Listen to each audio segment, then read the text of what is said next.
Ninakaw ng sarili kong kadugo ang pangarap ko. Habang maingat kong inaaruga ang batang sinapupunan, nilulunod naman nila sa kalaswaan at kasakiman ang aking tahanan. Pabigat lang ang babaeng yan. Walang awang wika ng lalaking pakakasalan ko sana. Pero hindi ako magmamakaawa. Wawasakin ko ang kanilang maskara at babangon ako mula sa abo para sa aking anak. Handa na ba silang harapin ang bangis ng inang pinagtaksilan? Konting tiis na lang, Clara. Pagkakuha ko ng pirma niya sa deed of transfer bukas, pwede na nating itapon ang babaeng yan sa kalsada na parang basahan. Ang boses na yon ni Marco, na dati ay tila musika sa pandinig ni Isabela, ay biglang naging parang lason na unti-unting pumapatay sa bawat selula ng kanyang puso. Sa loob ng madilim at tahimik na nursery room, tanging ang maliit na pulang ilaw ng bagong kabit na baby monitor ang nagbibigay ng liwanag. Hawak-hawak ni Isabela ang isang pares ng malambot at kulay asul na medyas ng sanggol. Maingat niya itong tinatupi para ilagay sa malinis na drawer. Kapapanganak pa lang ng pag-asa sa kanyang sinapupunan. 4 na buwan pa lang ang munting anghel na dinadala niya. Ngunit ang mga salitang narinig niya mula sa speaker ng monitor ay tila isang malupit na hatol ng kamatayan. Hon, sigurado ka bang hindi ka niya mahahalata? Ang malanding hagigik ni Clara, ang kaisa-isang kapatid na babae ni Isabela, ay umalingaw-ngaw sa silid. Masyadong matalino si ate. Baka mamaya, bago tayo makapunta sa altar, mabisto na niya tayo. Matalino siya sa negosyo, pero bulag siya pagdating sa akin. Sagot ni Marco, na may kasamang tawa na puno ng pangungutya. Masyado siyang busy sa pagpapalago ng restaurant ninyo. Hindi na niya napapansin na ang sarili niyang kapatid at mapapangasawa ay matagal na siyang niloloko sa ilalim mismo ng kanyang ilong. Hayaan mo, pagkatapos ng kasal, sa atin na ang lahat ng pag-aari niya. Tayo ang bubuo ng pamilya, hindi ang boring na babaeng iyon. Nabitawan ni Isabela ang hawak na medyas. Hindi ito lumikha ng anumang tunog ng tumama sa malambot na alpombra. Ngunit sa loob ng dibdib ni Isabela, may isang malakas na pagguho ang nagaganap. Ang kanyang mga daliri, na kanina lang ay masayang humahaplos sa mga gamit ng kanyang anak, ay biglang naging kasing lamig ng yelo. Ang bawat pintig ng kanyang puso ay tila isang mabigat na pukpok ng martilyo sa kanyang sentido. Pakiramdam niya ay nauubusan siya ng hangin. Ang silid na puno ng amoy ng baby powder at bagong pinturang pader ay tila naging isang masikip na selda. Nanigas ang kanyang buong katawan. Sinubukan niyang huminga ng malalim, ngunit ang bawat hininga ay tila may kasamang libu-libong maliliit na karayom na tumutusok sa kanyang baga. Ang kanyang paningin ay nagsimulang lumabo dahil sa mga luhang hindi niya hinayaang pumatak. Sa gitna ng dilim, tila nakikita niya ang mukha ni Marco, ang lalaking pinagkatiwalaan niya ng kanyang buhay at ng kinabukasan ng kanyang anak. At ang mukha ni Clara, ang kapatid na palagi niyang pinoprotektahan, ang bunsong inisip niyang mahina at kailangan ng kalinga. Sila ang 2 taong pinakamamahal niya. Sila ang 2 taong ngayon ay nagpaplano kung paano siya wawasakin habang siya ay abala sa pag-iisip kung paano sila gagawing masaya. Muling gumalaw ang sanggol sa loob ng kanyang tiyan. Isang munting sipa na tila nagtatanong kung bakit biglang huminto ang tibay ng loob ng kanyang ina. Dahan-dahang itinuon ni Isabela ang kanyang nanginginig na kamay sa kanyang puson. Ang init ng sarili niyang katawan ay tila naging banyaga sa kanya. Ang katahimikan sa paligid ay nabasag lamang ng mahihinang kaluskos mula sa kabilang kwarto na nasasagap pa rin ng monitor. Ang tunog ng mga katawang naglalapit, ang mga bulong ng pagtataksil na walang pakundangan. Hindi sumigaw si Isabela. Hindi siya tumakbo palabas para komprontahin ang dalawa. Nanatili siyang nakatayo sa gitna ng silid ng kanyang anak. Ang kanyang mga mata ay nakapikit ng mariin hanggang sa sumakit ang kanyang mga pilik mata. Ang bawat kataga ni Marco ay paulit-ulit na naglalaro Sa kanyang isipan, tila isang sirang plaka na nagpapaalala sa kanya kung gaano siya naging tanga. Sa loob ng mahabang panahon, siya ang naging haligi ng pamilya. Siya ang panganay na kumuha ng lahat ng responsibilidad nang malugi ang negosyo ng kanilang mga magulang.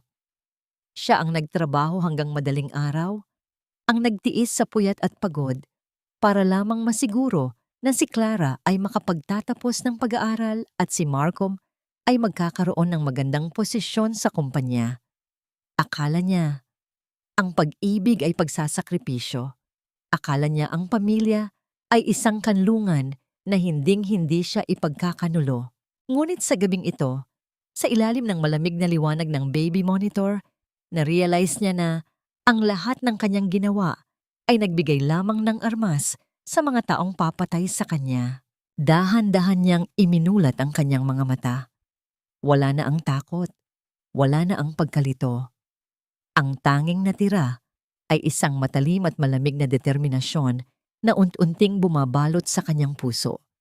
Tumingin siya sa monitor, sa munting aparatong dapat ay magpoprotekta sa kanyang anak. Ngunit ngayon ay naging saksi sa kanyang pinakamaitim na bangungot. Bakit ang mga taong tinuring mong buhay, sila pa ang magiging dahilan ng iyong paghihingalo? Hanggang saan aabot ang utang na loob kung ang kabayaran ay ang sarili mong kaligayahan at ang kinabukasan ng iyong anak? Nananatiling nakatayo si Isabela. Ang anino niya ay mahaba at madilim sa sahig ng nursery. Ang medyas, na kulay asul, ay nanatiling nakahandusay sa paanan niya. Isang simbolo ng pangarap na dinungisan ng kasalanan. Sa labas, nagsisimula ng umihip ang hanging dala ng nagbabadyang unos. Ngunit sa loob ng puso ni Isabela, ang bagyo ay matagal nang nagsimula. Hindi madaling magsuot ng maskara kapag ang iyong buong pagkatao ay winasak na ng katotohanan. Kinabukasan, habang ang sinag ng araw ay pilit na sumisilip sa mga siwang ng bintana, sa kusina, nakatayo si Isabela sa harap ng kalan. Ang amoy ng bawang na sinasangkapan sa sinangag ay kadalasang nagbibigay sa kanya ng ginhawa. Ngunit ngayon, bawat langhap niya ay tila may kasamang lasa ng abo. Ang bawat paggalaw ng kanyang kamay sa sandok ay maingat at mekanikal, tila isang ritual na kailangan niyang gawin upang hindi siya tuluyang bumigay sa harap ng mga taong itinuturing niyang pamilya. Good morning, ate. Ang bango naman ng luto mo, nakakagutom. Ang boses ni Clara ay masigla, puno ng tamis na tila hindi nanggaling sa parehong bibig, na kagabi lang ay humihiling na itapon ang sariling kapatid sa kalsada. Pumasok si Clara sa kusina na nakasuot ng isang manipis na silk robe. Ang kanyang buhok ay medyo gulo pa, sadyang nagpapakita ng imahe ng isang nakababatang kapatid na kailangan pang alagaan. Sumunod sa kanya si Marco, na agad lumapit kay Isabela at humalik sa pisngi nito. Ang dampi ng labi ni Marco ay tila isang uod na gumagapang sa balat ni Isabela, dahilan upang kilabutan siya sa pandidiri. You look tired, hon. Hindi ka ba nakatulog ng maayos? Malamig na tanong ni Marco habang hinahaplos ang likod ni Isabela. Dapat ay nagpapahinga ka. Malapit na ang kasal natin. I don't want my bride to look stressed.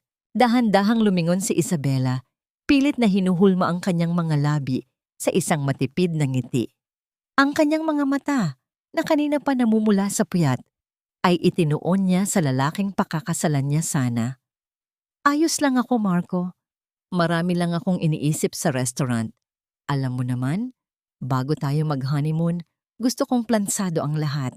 Napaka-workaholic mo talaga, ate. Sabat ni Clara habang umuupo sa hapagkainan. Kaya siguro si Marco, sa akin palaging naglalabas ng stress. Kasi ikaw, laging business ang inuuna mo.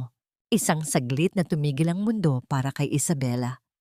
Ang bawat salita ni Clara ay may nakatagong patalim. Isang pasaring na dati ay inaakala niyang biro lamang, ngunit ngayon ay malinaw na bilang isang insulto. Tumingin si Isabela sa kanyang kapatid, sa magandang mukha nito na tila hindi kayang gumawa ng masama.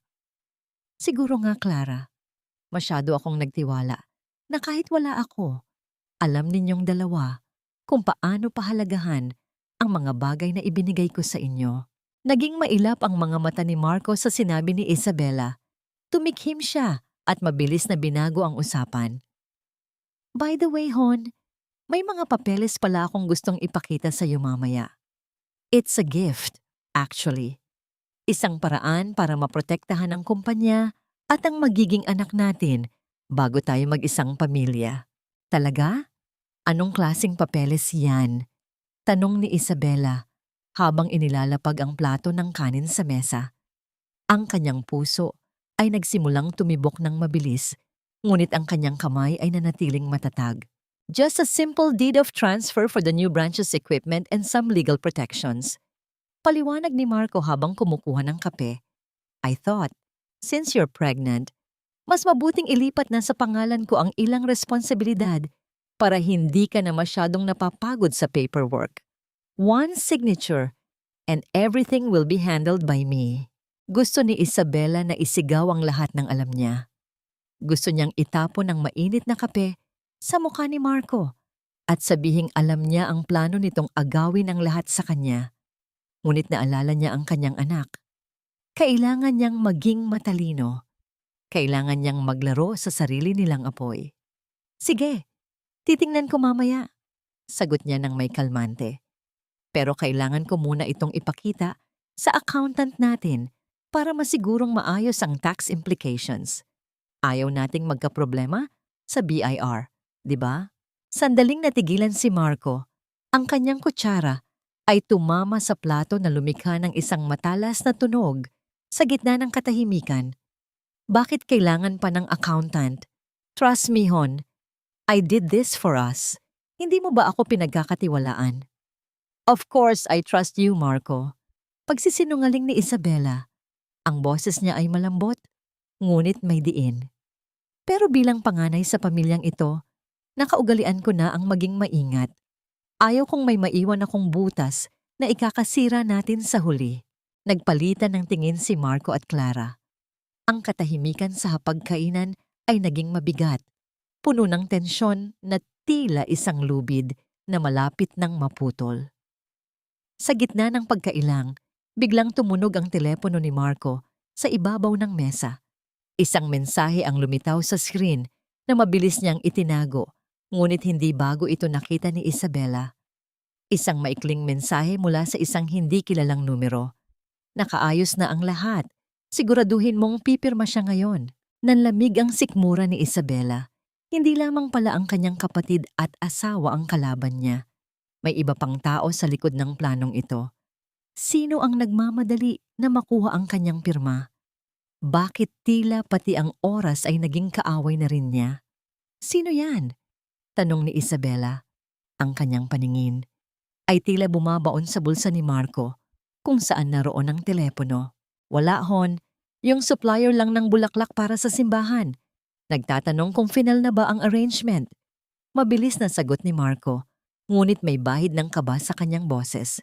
Tumayo si Isabela at kinuha ang kanyang bag. Mauuna na ako sa restaurant. Clara, uminom ka ng gamot mo. Mukhang maputla ka na naman. Marco, iwan mo na lang ang mga papeles sa study room. Babasahin ko mamaya pag uwi ko. Habang naglalakad palabas ng bahay, naramdaman ni Isabela ang mga mata ng dalawa na nakatingin sa kanyang likuran. Ang bawat hakbang niya palayo sa hapagkainan ay tila isang hakbang patungo sa isang digmaan na hindi niya pinili, ngunit kailangan niyang panalunan. Sa loob ng kanyang sasakyan, doon lamang siya nakahinga ng malalim. Kinuha niya ang kanyang telepono at dahan-dahang tinipa ang numero ni Gabriel. Gabriel, kailangan ko ng tulong mo. Ngayon na. Sa kabilang linya, ang boses ni Gabriel ay seryoso at matatag. Tila isang angkla sa gitna ng nagngangalit na dagat. Ano ang nangyari, Bella? Nasaan ka? Papatayin nila ako, Gabriel, bulong ni Isabela habang nakatingin sa kanyang refleksyon sa rearview mirror. Hindi ang katawan ko, kundi ang lahat ng pinaghirapan ko. Kailangan ko ng ebidensya at kailangan ko ng paraan para hindi nila makuha ang anak ko. Habang paalis ang sasakyan ni Isabela sa kanilang driveway, isang itim na van ang dahan-dahang sumunod sa kanya mula sa kanto. Sino ang nagpapadala ng mensahe kay Marco at bakit tila bawat kilos ni Isabela ay binabantayan? Ang bawat patak ng ulan sa bintana ng sasakyan ay tila mga luhang hindi mailabas ni Isabela mula sa kanyang mga mata. Sa loob ng isang maliit at tago na kafe, sa labas ng lungsod, nakaupo siya sa pinakasulok, malayo sa mga mapanuring mata ng lipunan. Ang kanyang mga kamay ay mahigpit na nakakapit sa isang mainit na baso ng tsa. Ngunit ang init nito ay hindi sapat upang pawiin ang panginginig ng kanyang kalamnan. Nang bumukas ang pinto ng kafe, pumasok ang isang lalaking may tindig na kasing tatag ng isang luma, ngunit matibay na puno. Si Gabriel. Suot ang kanyang itim na coat na may bahid pa ng ulan. Agad siyang lumapit sa kinaroroonan ni Isabela. Walang mabulaklak na salita, walang pilit na ngiti. Ang kanyang mga mata ay nagtataglay ng isang uri ng katahimikan na nagbigay ng panandaliang hininga kay Isabela. "Inumin mo muna yan, Bella. You look like you've seen a ghost." Mahinang wika ni Gabriel habang dahan-dahang umuupo sa tapat niya. Hindi sumagot si Isabela. Sa halip, kinuha niya ang kanyang telepono at ipinakita ang mga litrato ng dokumentong pilit na ipinapapirma sa kanya ni Marco. "Tingnan mo ito, Gabriel," sabi ni Marco. "Para sa proteksyon daw ito ng kumpanya at ng anak ko. Isang pirma ko lang daw at magiging maayos ang lahat." Kinuha ni Gabriel ang telepono at sinimulang suriin ang mga papeles. Habang binabasa niya ang bawat linya, unti-unting humigpit ang pagkakahawak niya sa device. Ang kanyang mga kilay ay nagsalubong at ang kanyang panga ay nagngit-ngit. Matapos ang ilang minuto, ibinalik niya ang telepono kay Isabela nang may malalim na buntong hininga. "This is not just a deed of transfer, Bella. This is a total surrender of your rights." Seryosong paliwanag ni Gabriel. "Kapag pinirmahan mo ito, hindi lang ang mga kagamitan at kumpanya ang mawawala sa iyo. Magkakaroon din si Marco ng legal na basehan para ideklara ka na unfit na humawak ng anumang posisyon dahil sa iyong kalusugan at pagbubuntis. In short, lulunurin ka nila sa sarili mong pawis at dugo." Napahilig si Isabela sa kanyang upuan. Ang kanyang paningin ay natuon sa kawalan.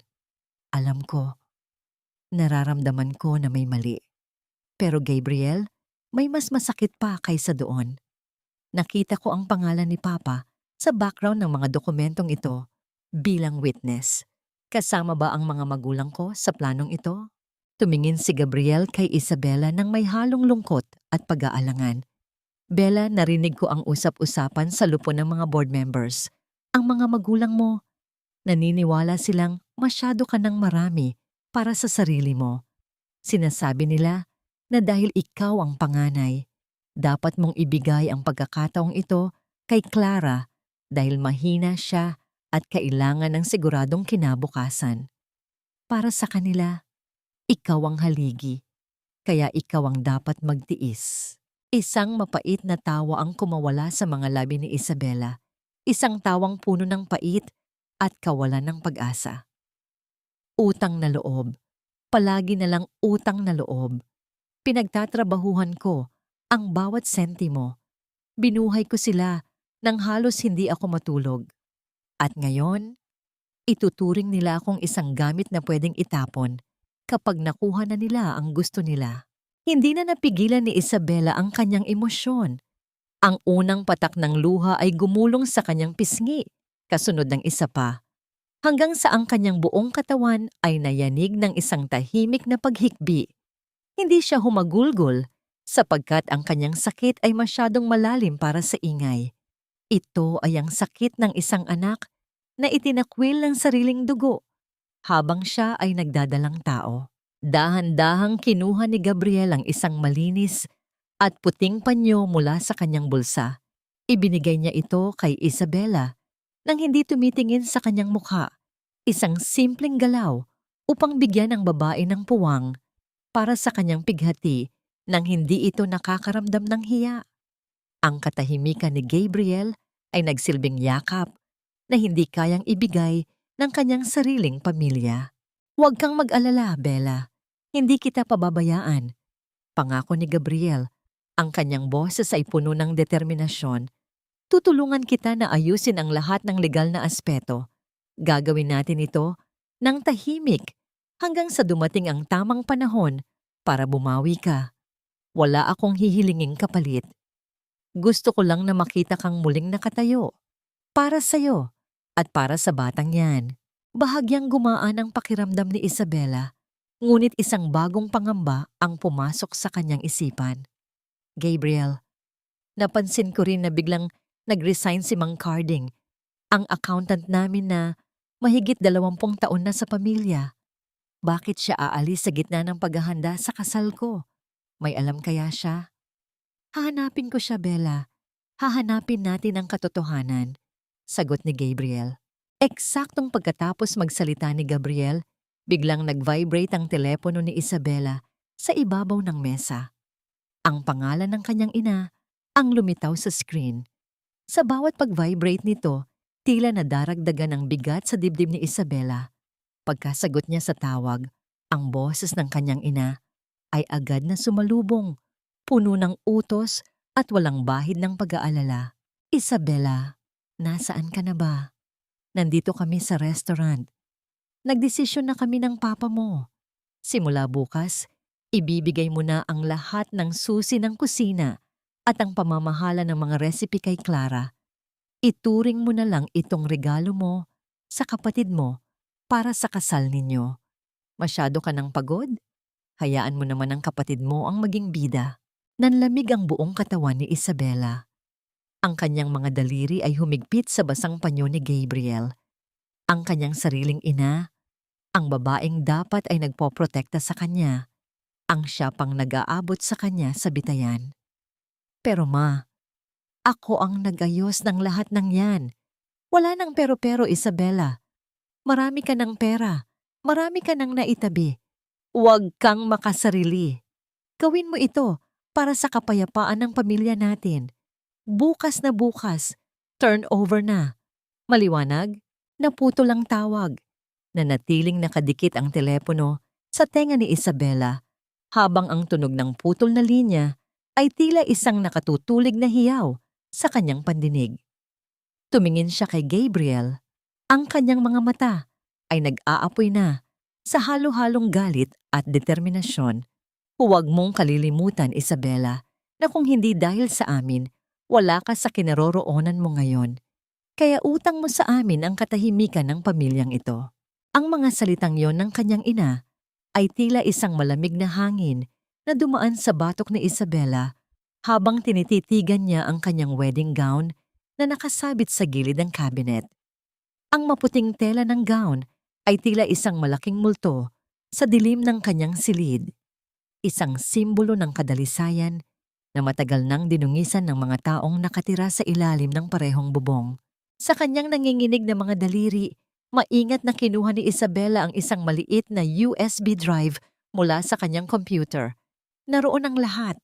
Ang bawat halinghing ni Clara, ang bawat plano ni Marco na itapon siya sa kalsada, at ang bawat tawa ng pagtataksil na nasagap ng baby monitor. Ito na lamang ang kanyang tanging arma, ang tanging paraan upang patunayan na ang mahinang kapatid at ang mabait na asawa ay mga lason sa kanyang buhay. Isinilid niya ang USB drive sa isang maliit na lalagyan ng alahas sa ibabaw ng kanyang vanity mirror. Doon, sa gitna ng kanyang mga mamahaling hiyas, nakatago ang pinakamahalagang katotohanan. Eksaktong pagkasara niya ng lalagyan, bumukas ang pinto ng kanyang silid nang walang pasabi. Pumasok ang kanyang ina. May bitbit na baso ng gatas, ngunit ang mukha nito ay hindi nagpapakita ng anumang lambing. Isabela, bakit hindi ka pa natutulog? Maaga ang ayos mo bukas. At isa pa, pinuntahan mo na ba ang kapatid mo sa kwarto niya?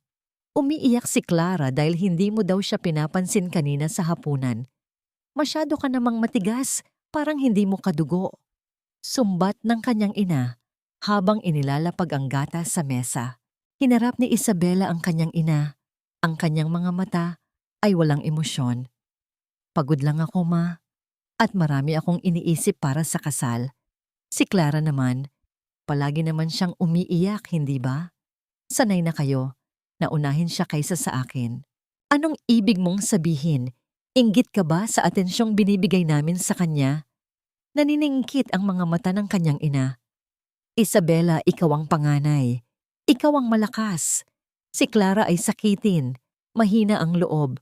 Obligasyon mo na intindihin siya. Bukas, pagkatapos ng kasal, siguraduhin mong pirmahan mo na ang mga papeles na sinasabi ni Marco. Ayaw kong magkaroon ng gulo sa loob ng pamilyang ito dahil lang sa pagiging makasarili mo. Hindi sumagot si Isabela. Pinanood niya ang kanyang ina na lumabas ng silid. Ang tunog ng bawat hakbang nito sa sahig ay tila isang paalala na sa bahay na ito, ang kanyang halaga ay nasusukat lamang sa kung ano ang maaari niyang ibigay. Ilang sandali pa ang lumipas, muling bumukas ang pinto. Ngunit sa pagkakataong ito, si Clara ang pumasok. Nakasuot na ito ng kanyang pantulog, ngunit ang kanyang mga mata ay nagniningning sa isang uri ng katuwaan na hindi angkop sa isang umiiyak na kapatid. Walang pasabing lumapit si Clara sa wedding gown ni Isabela. Hinawakan niya ang mahabang belo nito at, sa gulat ni Isabela, ay isinuot ito sa kanyang sariling ulo. Ate, bagay ba sa akin? Nakangising tanong ni Clara habang humaharap sa salamin. Parang mas bagay yata sa akin ang puti kaysa sayo. Masyado ka kasing seryoso, ate. Sabi ni Marco, kapag magkasama daw tayo, pakiramdam niya ay buhay na buhay siya. Pero kapag ikaw ang kasama niya, parang nasa loob daw siya ng isang meeting room. Hindi natinag si Isabela.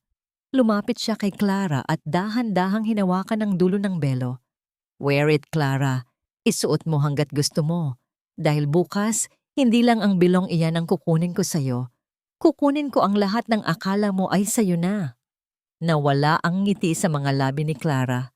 Anong ibig mong sabihin? Wala. Sinasabi ko lang na ang kasal na ito ay magiging isang araw na hinding-hindi mo malilimutan.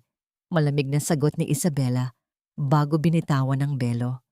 Ngayon, lumabas ka na. Gusto ko nang magpahinga. Nang makaalis si Clara, naupo si Isabela sa gilid ng kanyang kama. Dahan-dahan niyang hinaplos ang kanyang tiyan. Konting tiis na lang, anak. Bukas, malaya na tayo. Bukas, hindi na tayo magiging anino lang sa pamilyang ito. Tumayo siya upang kunin ang USB drive sa lalagyan ng alahas. Nais niyang siguraduhin na ligtas ito bago siya matulog. Ngunit pagbukas niya ng maliit na kahon, tila tumigil ang pag-ikot ng mundo para kay Isabela. Ang lalagyan ay walang laman. Mabilis niyang hinalughog ang bawat sulok ng kanyang vanity mirror, ang bawat drawer, at pati na ang kanyang bag. Ngunit ang USB drive na naglalaman ng tanging ebidensya ng pagtataksil ni na Marco at Clara ay wala na doon. Nanlamig ang kanyang mga kamay. Sino ang pumasok sa kanyang silid bukod sa kanyang ina at kay Clara? Kaninong mga mata ang nakakita sa kanyang pagtatago ng armas? Sa labas, ang tunog ng kulog ay nagsimulang gumulong, hudyat ng paparating na bagyo sa madaling araw. At sa loob ng silid, ang katahimikan ay naging kasing bigat ng isang hatol. Paano niya itutuloy ang plano kung ang kanyang tanging baraha ay ninakaw na sa mismong gabi bago ang kasal? Ngumiti ka lang, Isabela.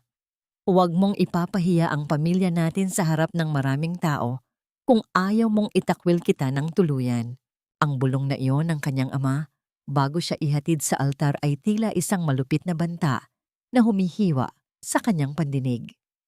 Habang dahan-dahang naglalakad si Isabela sa gitna ng simbahan, ang bawat hakbang niya ay tila pagtapak sa mga bubog ng kanyang sariling puso.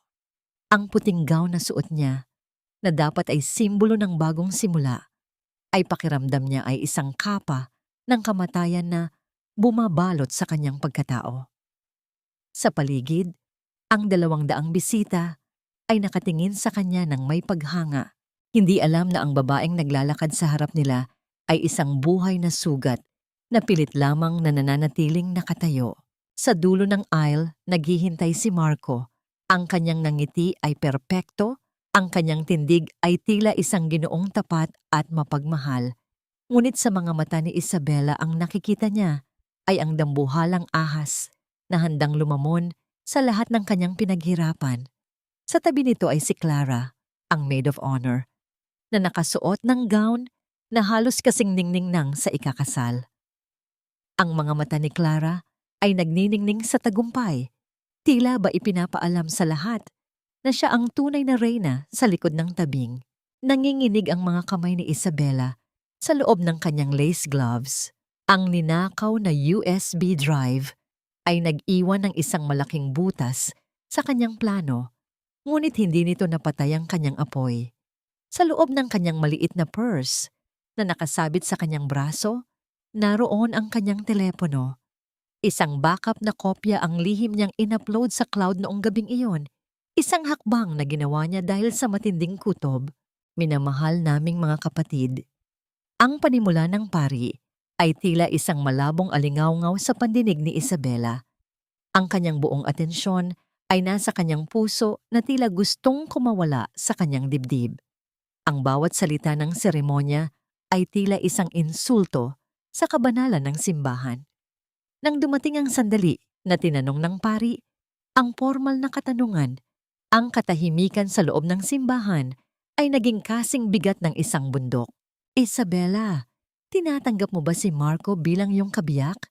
Sa hirap at ginhawa hanggang sa kamatayan? Tumingin si Isabela kay Marco. Nakita niya ang pagkainip sa mga mata nito. Tumingin siya kay Clara na bahagyang tumatango, tila ba inuutusan siyang magsalita na. Sa isang saglit, ang kanyang paningin ay dumako sa ikatlong hanay ng mga upuan, kung saan nakaupo si Gabriel. Ang matatag na tingin ni Gabriel ay nagbigay sa kanya ng huling lakas na kailangan niya. Hindi, ang sagot ni Isabela. Ang boses niya ay hindi malakas, ngunit sa loob ng tahimik na simbahan, ito ay tila isang malakas na pagputok ng kanyon. Nagkaroon ng mabilis na bulong-bulungan sa mga bisita. Ang mukha ni Marco ay namutla, habang ang kanyang ama ay bahagyang tumayo mula sa kanyang upuan. Ang mga mata ay nanlilisik sa galit. Isabela, anong klaseng biro ito? Bulong ni Marco. Ang kanyang boses ay nanginginig sa pagitan ng hiya at puot. Hindi ito biro, Marco, dahil ang kasal na ito ay binuo sa kasinungalingan. Sagot ni Isabela nang may buong tapang. Kinuha niya ang kanyang telepono mula sa purse at mabilis na kinonekta ito sa wireless audio system ng simbahan na ginagamit para sa choir. Isang bagay na lihim niyang inayos kasama ang isang technician bago ang seremonya. Sa loob ng ilang segundo, ang buong simbahan ay napuno ng isang tunog na hindi kailanman inakala ng sinuman na maririnig sa loob ng banal na lugar na yon. Ang boses ni Clara, na puno ng kalaswaan at pagtataksil, ay umalingaw-ngaw sa bawat sulok. Hon, pagkakuha mo ng pirma niya bukas, pwede na nating itapon ang babaeng yan. Tayo ang bubuo ng pamilya, hindi ang boring na babaeng yon. Ang mga halinghing, ang mga plano ng pagnanakaw, at ang maruruming salita ni Marco laban sa sarili niyang asawa ay naging kasing linaw ng kristal. Ang mga bisita ay napasinghap. Ang mga matatandang kamag-anak ay napahawak sa kanilang mga dibdib dahil sa gulat. Si Clara ay tila naging isang estatwa ng asin sa gitna ng altar, habang si Marco ay hindi malaman kung saan titingin sa sobrang kahihiyan. Itinapon ni Isabela ang kanyang buke sa paanan ni Marco. Ang pamilyang gusto ninyong buuin ay basura, katulad ninyong dalawa. Inalis niya ang kanyang belo at tinapakan ito. Sinisimbolo ang pagpunit sa lahat ng ugnayan niya sa dalawang traidor. Ngunit habang naglalakad siya palabas ng may taas noo, isang mabigat na kamay ang humablot sa kanyang braso. Ang kanyang ama. Ang mukha nito ay kulay ube sa galit. Ang mga ugat sa leeg ay halos pumutok. Winalanghiya mo ang pangalan natin, Wala kang utang na loob. Itaas ng kanyang ama ang kanyang malaking palad, handang ihampas ang isang malakas na sampal sa mukha ng kanyang anak na buntis sa harap ng lahat. Nanlaki ang mga mata ni Isabela, ang kanyang kamay ay agad na dinala sa kanyang tiyan upang protektahan ang kanyang anak. Matutuloy ba ang maras na kamay ng kanyang ama sa gitna ng bahay ng Diyos? O may darating na kamay upang pigilan ang kawalang katarungang ito? Wala kang kwentang anak.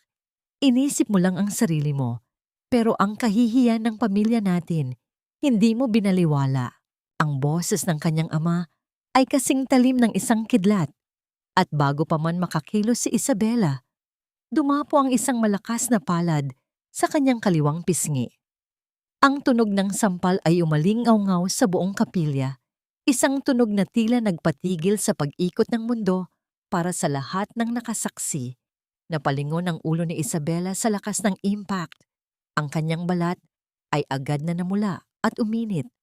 Ngunit ang mas matinding hapdi ay hindi nanggaling sa kanyang mukha, kundi sa kanyang durog na puso. Nanatiling nakatayo si Isabela. Ang kanyang kamay ay mahigpit na nakakapit sa kanyang tiyan. Ang sakit ng sampal ay tila naging isang malamig na gamot na nagpatibay sa kanyang desisyon. Tumingin siya sa kanyang ama, sa lalaking dapat ay naging unang tagapagtanggol niya. Ngunit ngayon ay naging mitya ng kanyang pinakamalalim na sugat. Sampal pa? Iyan ba ang kabayaran sa lahat ng paghihirap ko para sa pamilyang ito? Mahinang tanong ni Isabela. Ang kanyang boses ay nanginginig, ngunit puno ng dignidad. Iyan ba ang halaga ng bawat sentimong kinita ko para hindi kayo magutom, para lang protektahan ang isang kapatid na walang ginawa, kundi traidorin ako? Isabela, tama na! Ang boses naman ng kanyang ina ang sumunod na umatake. Lumapit ang kanyang ina, hindi upang damayan siya, kundi upang alalayan ang naghihimatay-himatayang si Clara. Bakit kailangang umabot sa ganito? Pwede naman nating pag-usapan ito sa loob ng bahay. Bakit kailangang ipahiya mo ang kapatid mo sa harap ng maraming tao? Alam mong mahina ang loob ni Clara. Paano kung may mangyari sa kanya dahil sa ginawa mo? Ang bawat salita ng kanyang ina ay tila mga butil ng asing na ibinubudbod sa isang sariwang sugat. Ang kawalan ng hustisya ay tila isang malapot na usok na sumasakal kay Isabela. Sa mga mata ng kanyang mga magulang, siya pa rin ang masama. Siya pa rin ang dapat magsakripisyo dahil siya ang malakas. Mahina si Clara? O mas pinili ninyong maging bulag dahil ayaw ninyong mawala ang komportabling buhay na ibinibigay ko sa inyo? Tugon ni Isabela habang tinititigan ng kanyang ina. Traidor ang anak ninyo. Traidor ang lalaking ito. At kayo ang pumatay sa pagmamahal na meron ako para sa pamilyang ito. Dahan-dahang hinubad ni Isabela ang kanyang singsing na may mamahaling brilyante. Kinuha niya ang kamay ni Marco na nakatayo pa rin sa tabi niya na parang isang basang sisiw. Ibinagsak niya ang singsing sa palad nito. Heto Marco, isuot mo ito kay Clara. Tutal, pareho naman kayong sanay na kumuha ng mga bagay na hindi sa inyo. Malamig na wika ni Isabela. Tumingin siya sa buong simbahan, sa mga taong ang ilan ay naaawa at ang ilan ay humuhusga. Pagkatapos, dahan-dahan niyang hinubad ang kanyang sapatos na may mataas na takong. Ang kanyang mga paa ay naramdaman ang lamig ng tiles ng simbahan. Ang bawat hakbang niya patungo sa labasan, nang nakayapak at bitbit ang kanyang nasirang dangal, ay tila isang martsa ng kalayaan. Hindi siya lumingon. Hindi niya hinanap si Gabriel sa karamihan. Dahil sa mga sandaling iyon, ang tanging nais niya ay ang makalayo sa lason ng kanyang nakaraan. Ang bawat hakbang niya palayo sa altar ay tila pagpunit sa mga pahina ng isang kwentong matagal na niyang gustong tapusin. Habang naglalakad siya sa labas ng simbahan, ang hangin ay naging masungit. Ang mga ulap ay tuluyan ng nagdilim at ang unang patak ng ulan ay dumampi sa kanyang mainit na pisngi. Sumakay siya sa isang taxi. Hindi alintana ang mga mapanuring mata ng mga taong nakakita sa kanyang paglabas ng nakayapak. Nang makarating siya sa gate ng kanilang tahanan, ang bahay na siya ang nagbayad ng down payment, ang bahay na itinuring niyang kanlungan, isang bagong uri ng katahimikan ang sumalubong sa kanya. Bumaba siya sa sasakyan at mabilis na lumapit sa pintuan. Nais lamang niyang kunin ang kanyang mga mahahalagang gamit at ang mga alaala ng kanyang anak bago siya tuluyang lumisan. Kinuha niya ang kanyang susi mula sa bag at ipinasok ito sa lock. Ngunit ang susi ay hindi umikot. Sinubukan niya muli ng mas malakas hanggang sa masaktan ang kanyang mga daliri. Wala pa ring nangyari. Doon niya napansin ang isang maliit na piraso ng papel na nakadikit sa gilid ng pintuan. Ang sulat kamay ng kanyang ama ay kasing pait ng isang sumpa. Huwag ka nang babalik dito. Wala kaming anak na bastos. Ang bahay na ito ay para sa pamilyang marunong rumespeto. Mula ngayon, itinatakwil ka na namin. Napaupo si Isabela sa semento ng beranda. Ang ulan ay tuluyan ng bumuhos, binabasa ang kanyang mamahaling gown, tinatanggal ang ayos ng kanyang buhok at nilulunod ang kanyang mga hikbi. Wala siyang pera, wala siyang tirahan, at tanging ang bata sa kanyang sinapupunan ang natitirang dahilan ng kanyang paghinga. Sa gitna ng malakas na buhos ng ulan, isang pares ng sapatos ang huminto sa harap ng kanyang nakayapak na mga paa. Hindi ko alam kung gaano na ako katagal na nakaupo rito sa malamig na semento. Hinahayaan ang bawat patak ng ulan na humalo sa aking mga luha. Ang puting tela ng aking wedding gown na dati ay simbolo ng aking mga pangarap ay naging mabigat na pasanin, basang-basa, puno ng putik at tila isang balat ng ahas na nais ko nang hilinging matanggal sa aking katawan. Sa gitna ng malabo at madilim na paligid, ang pares ng sapatos na huminto sa aking harapan ay tila isang angkla sa gitna ng nagngangalit na dagat. Dahan-dahan kong iniangat ang aking paningin, kahit na ang bawat galaw ng aking leeg ay tila may kasamang matinding bigat. Bella, ang boses ni Gabriel ay mahinahon, malayo sa mga hiyaw ng galit na huli kong narinig sa simbahan. Hindi ko alam kung bakit, ngunit sa pagbanggit niya ng aking pangalan, doon ko naramdaman ang tunay na lamig. Ang panginginig ng aking mga balikat ay hindi ko na napigilan at ang aking mga labi ay nagsimulang mag-asul sa sobrang ginaw. Walang pag-aalinlangan, hinubad ni Gabriel ang kanyang suot na jacket at isinaklob ito sa akin. Ang init na nanggaling sa kanyang kasuotan ay tila isang munting liwanag sa gitna ng aking kadiliman. Hindi siya nagtanong. Hindi niya ako sinumbatan kung bakit ako narito. Sa halip, dahan-dahan niyang hinawakan ang aking mga siko upang tulungan akong tumayo. Wala na akong mapupuntahan. Gab, bulong ko. Ang aking boses ay halos hindi marinig dahil sa ingay ng ulan. Pati ang bahay na ako ang nagbayad, ipinagkait na nila sa akin. Wala na akong pamilya. Wala na akong kahit ano. Mayroon ka pa, Bella? Sagot niya habang nakatingin ng diretso sa aking mga mata. Mayroon ka pang buhay sa loob mo. At mayroon ka pang kaibigan. Hindi kita iiwan dito sa labas. Dinala ako ni Gabriel sa kanyang sasakyan. Ang bawat pag-ikot ng gulong palayo sa bahay na yon ay tila pagpunit sa huling hibla ng aking nakaraan. Huminto kami sa harap ng isang luma, ngunit malinis na gusali sa isang tahimik na bahagi ng bayan. Ito ang kanyang lumang apartment, isang lugar na matagal na niyang hindi natitirahan, ngunit maingat pa ring inaalagaan. Pagpasok namin sa loob, ang amoy ng luma, ngunit malinis na kahoy ang sumalubong sa akin. Walang marangyang kagamitan, walang malalaking chandelier na katulad ng sa bahay ni na Papa. Ngunit dito, pakiramdam ko ay ligtas ako. Dito ka muna, Bella. Walang makakaalam na narito ka. Wika ni Gabriel habang naglalakad patungo sa kusina. Narinig ko ang mahinang tunog ng pag-agos ng tubig at ang pag-init ng kettle. Makalipas ang ilang minuto, lumapit siya sa akin dala ang isang mainit na tasa ng kape. Inabot ko ang tasa. Ang aking mga daliri ay nanginginig pa rin ng madampi ang mainit na seramika.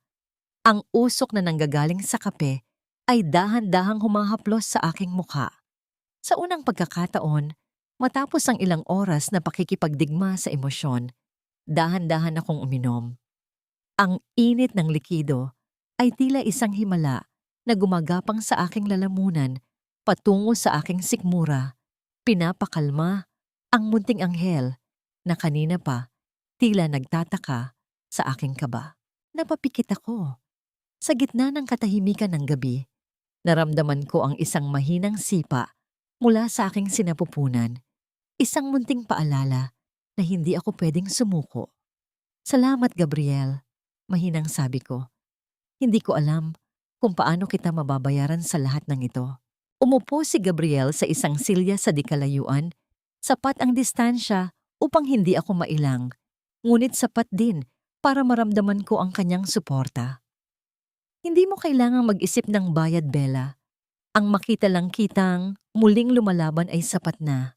Ngayon, kailangan mong magpalit ng tuyong damit at magpahinga. Bukas, haharapin natin ang susunod na kabanata. Nakatulog ako ng gabing iyon ng may mabigat na puso, ngunit may kaunting kapanatagan. Ngunit ang kapayapaang iyon ay mabilis na nabura kinaumagahan. Pagkagising ko, ang unang ginawa ko ay kunin ang aking pitaka mula sa basang bag. Kailangan kong malaman kung magkano ang natitira kong pera para sa aking mga check-up at para sa pagkain ng aking anak. Kinuha ko ang aking ATM card at sinubukang i-access ang aking mobile banking app. Ngunit ang bawat login attempt ko ay nagpapakita ng error. Account blocked. Hindi ako naniniwala. Sinubukan ko ang aking credit card sa isang online purchase para lamang subukan kung gagana ito. Ngunit agad itong tinanggihan. Mabilis akong tumawag sa hotline ng bangko. Ma'am, we received a formal request from the account's primary signatories, your parents, to freeze all secondary access due to a legal dispute. Ang malamig na boses ng customer service agent ay tila isang bagong sampal sa aking mukha. Napabitaw ako sa aking telepono. Ang bawat sentimo na pinaghirapan ko, ang bawat bonus na itinabi ko para sa aking anak, ay kontrolado ng mga taong nagtaboy sa akin sa ulan. Wala na akong pera. Wala na akong tirahan sa ilalim ng aking pangalan. At sa loob ng aking sinapupunan, may isang buhay na umaasa sa akin. Paano ako mabubuhay sa mundong ito kung ang sarili kong mga magulang ay handang pumatay sa akin sa gutom para lamang protektahan ang kanilang sariling pangalan? Hindi sapat ang salitang pagkawasak para ilarawan ang nararamdaman ko habang nakatitig sa screen ng aking telepono. Ang bawat zero na nakikita ko sa aking bank account ay tila mga matang nangungutya.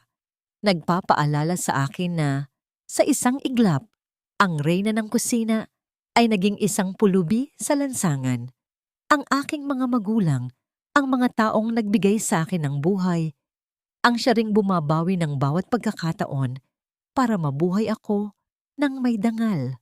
Bella, kailangan mong kumain. Huwag mong hayaang malipasan ng gutom ang bata. Ang boses ni Gabriel ay banayad habang inilalapag niya ang isang plato ng prutas sa maliit na mesa.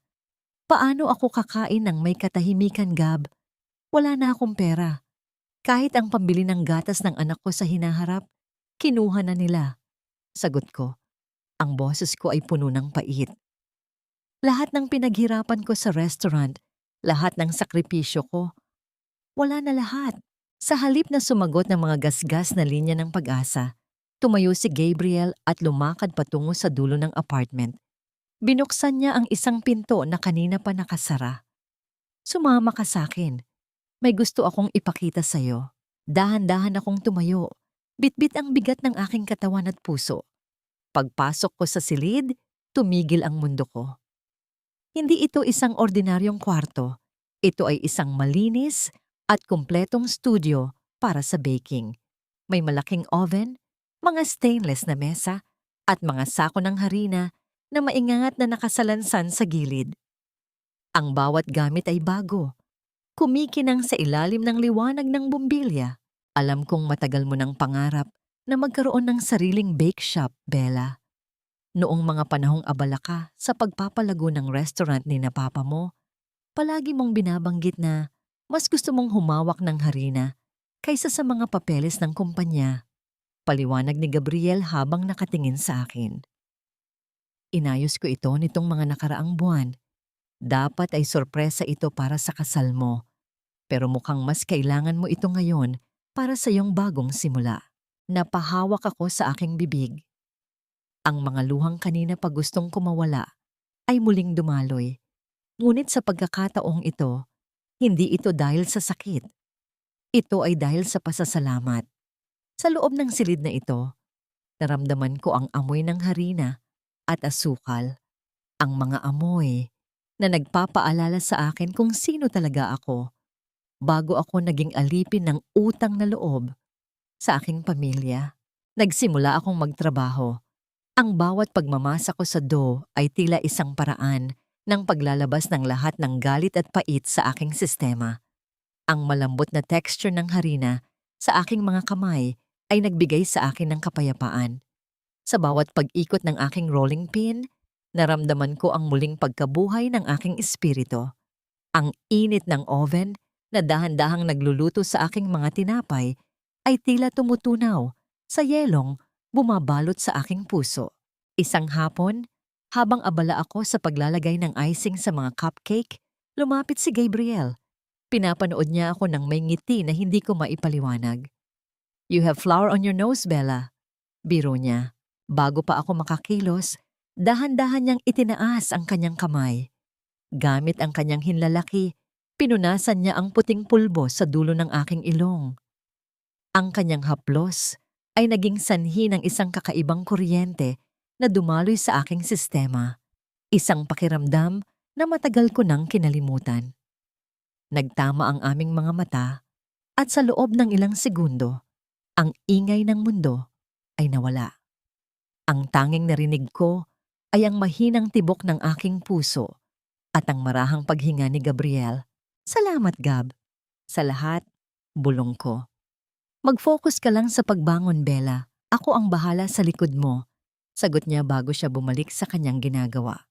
Mabilis na kumalat ang balita tungkol sa aking maliliit na tinitindang tinapay sa tapat ng apartment. Ang mga kapitbahay ay nagsimulang pumila tuwing umaga dahil sa kakaibang sarap at lambot ng aking mga gawa. Ang Bella's Grace ay nagsimulang magkaroon ng sariling pangalan. Ang bawat sentimong kinikita ko ay itinuturing kong ginto. Isang patunay na kaya kong mabuhay nang wala ang anino ni na Marco at Clara. Ngunit ang langit na nagsisimula ng magliwanag ay muling nagdilim nang dumating ang isang lalaking nakauniporme ng courier. May dala siyang isang kulay asul na envelope. Nang buksan ko ang sulat, ang aking mga tuhod ay tila naging halaya. Ito ay isang cease and desist order mula sa legal firm ni Marco. Inuutusan ka ng korte na itigil ang lahat ng operasyon ng iyong bake shop. Ang mga recipe at paraan ng pagluluto na ginagamit mo ay idinedeklarang intellectual property ng kumpanya ni na Marco at ng iyong mga magulang. Kapag hindi ka huminto sa loob ng 24 oras, mahaharap ka sa kasong kriminal at kukunin ang lahat ng kagamitang ito bilang pambayad sa danyos. Napaupo ako sa sahig. Ang sulat ay nalaglag mula sa aking nanginginig na mga kamay. Hindi pa ako nakakahakbang ng malayo. Hinahatak na naman nila ako pababa sa hukay. Ang bawat tinapay na niluto ko nang may pagmamahal ay itinuturing na nilang nakaw. Paano ko lalabanan ang mga taong handang gamitin ang batas para lamang siguraduhin na wala akong matitirang kahit ano? Hindi ba pwedeng gayahin nyo na lang ang lasa? Ang dami ninyong reklamo, ang tataas ng sahod nyo, pero simpleng bread roll hindi nyo makuha ang lambot. Ang boses ni Clara ay pumapalahaw sa loob ng kusina ng kanilang family restaurant. Ang dating maayos at mabangong santuwaryo na binuo ni Isabela ay tila naging isang madumi at magulong bodega.